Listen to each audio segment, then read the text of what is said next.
দরজার বাইরে স্পটে মারা গেছে, যাদের কারোর মাথা পাওয়া যায় নাই, হাত পাওয়া যায় নাই। 50টার উপরে লাশ বের করছে আমার সামনে। আমার একটা ফ্রেন্ড ভিডিও করছিল, তার মাথায় হচ্ছে কাঠ দিয়ে বাড়ি মারছে, ভিডিও করতে দেয় না।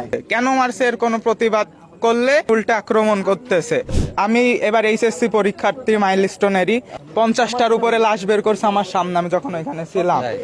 ওই আপনার খালি হচ্ছে এর বাইরেই, মানে এই বিল্ডিং এর বাইরেই মিনিমাম 15 থেকে 20টা লাশ, মানে 15 থেকে 20টা লাশ এমন ভাবে হাত পা ছড়াই ছিটাই ছিল, তা বলার বাইরে। কিন্তু প্লেনটা ক্র্যাশ করছে আপনার একটা 4 মিনিটের ভিতর। আমার বন্ধু বান্ধবরা যখন আসছিল তখনই আমার সামনে মিনিমাম 30 জন মতো, আমি নিচে গুনছি 30 জন মতো আমাদের যখন সরাই দিছে, আমার সামনেই হচ্ছে কত 30+ বের করছে আমার সামনে। 6-7 এর বাচ্চারাও ছিল এখানে, অনেক অভিভাবক ছিল।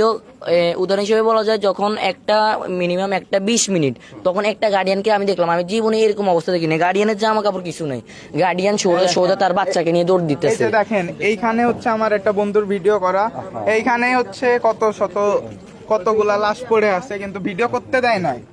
আমার একটা ফ্রেন্ড ভিডিও করছিল, তার মাথায় হচ্ছে কাঠ দিয়ে বাড়ি মারছে। কেন মারছে এর কোনো প্রতিবাদ করলে উল্টা আক্রমণ করতেছে। আমাদের কলেজ কর্তৃপক্ষ, আমাদের বন্ধু বান্ধব, কত অরিজিনাল মারা গেছে। এখানে ক্লাস 3 থেকে ক্লাস 8 পর্যন্ত এই ভবনটাই ক্লাস হয়। আর যখন প্লেনটা ক্র্যাশ করছে, তখন ক্র্যাশ করছে পুরো হয়ে গেছে যারা হচ্ছে দরজার বাইরে ছিল, ওইখানে 15-20 জন দরজার বাইরে স্পটে মারা গেছে, যাদের কারোর মাথা পাওয়া যায় নাই, হাত পাওয়া যায় নাই, বডি পাওয়া যায় না। আমার সামনে, চোখের সামনের দৃশ্য এগুলো, তো এই সত্য ছাড়া মিথ্যা না।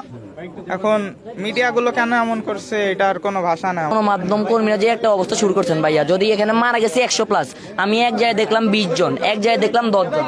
তারপর এখান দিয়ে এই ডেস্কের মধ্যে বাচ্চারা যেভাবে আছে, মানে পড়তা ছিল, ওইভাবে মারা গেছে। আপনারা ওটারও কোনো কিছু করেন না, আপনারা শুধু ওই সামনের সাইডে বিমান পড়ছে এগুলো নিয়ে ব্যস্ত আছেন। এখানে যে 100টা ছেলে পেয়েছে, মিনিমাম হলে 100+ মারা গেছে, আপনারা সেটা না বলে আপনারা 30 জন 20 জন, আপনারা 70 জায়গায় মিথ্যার যে ইয়াটা আপনারা ওটা দিচ্ছেন। আপনাদের বারবার বলছিলাম যে ভাই এই দেখেন এখানে মারা গেছে 100+, আপনারা বারবার 30 জন 20 জন এটা বলছেন। আমরা ভিডিও করে ফুটেজটা সাংবাদিকের কাছে দিতে গেছি, আর আমাদের মোবাইলটা ফেলে দেওয়া হয়েছে। এটা কেন করেছে, এটা তো আমরা কোনো জবাব পাই নাই।